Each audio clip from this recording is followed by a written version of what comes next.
Well, without any further randomizations, I think it's about time to get started in 3, 2, 1. 11556 lowers themselves right off that lander. Team 9520 knocks a silver mineral instead of the gold into their depot, as Team 8610 manages to correctly identify and knock out the gold mineral as they try to end inside of their depot.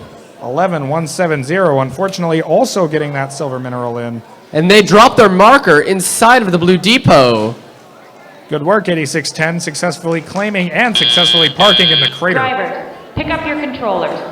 Although since both 3, teams didn't 2, manage to get inside 1. of the crater, in the depot, their depot was not claimed. 8610 struggling on the edge of that crater again. They're really moving around, trying to get free. It looks like they're using a swerve base where the wheels rotate. Whoa. Oh no, it seems that they got the team 11170 got one of the minerals stuck under their chassis, but managed to pop it back out. That can be hard. A mineral stuck in a place where you don't want it can cause you to fail can cause your drive base to fail in unexpected ways, and that counts as one of your minerals for possession. Very true. And it seems that team 8610 managed to put 2 silver minerals inside of the lander. In the meantime, 11556 manages to drop in a gold mineral to their side.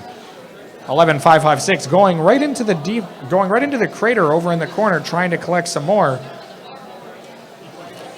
Team 8610 putting more silver minerals into their lander.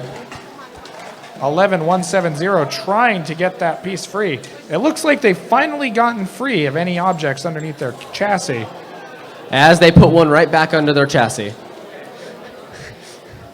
8610 looking like they're about to line up and drop 2 gold minerals right in. Ooh, one of them goes in, but the other one ends up in the silver slot. It's not a penalty, but it won't be scored. We're going into endgame now, and we're going to have to see if these robots try and hang. 11170 looks like they're trying to line up, along with 11556 on the Red Alliance. 9520, unfortunately, not moving on the other side of the field, while 8610 lines up, successfully latches, but hasn't pulled up just yet. 5 seconds left now. As Team 8610 tries to get those last bit of points by hanging themselves, it seems they can't quite get themselves up in time. And no one manages to hang. A little bit of movement after the bell there. Very tense match. It looks like the scores for qualification match number 12 are in, with 107 points to the Blue Alliance and 89 to the Red Alliance.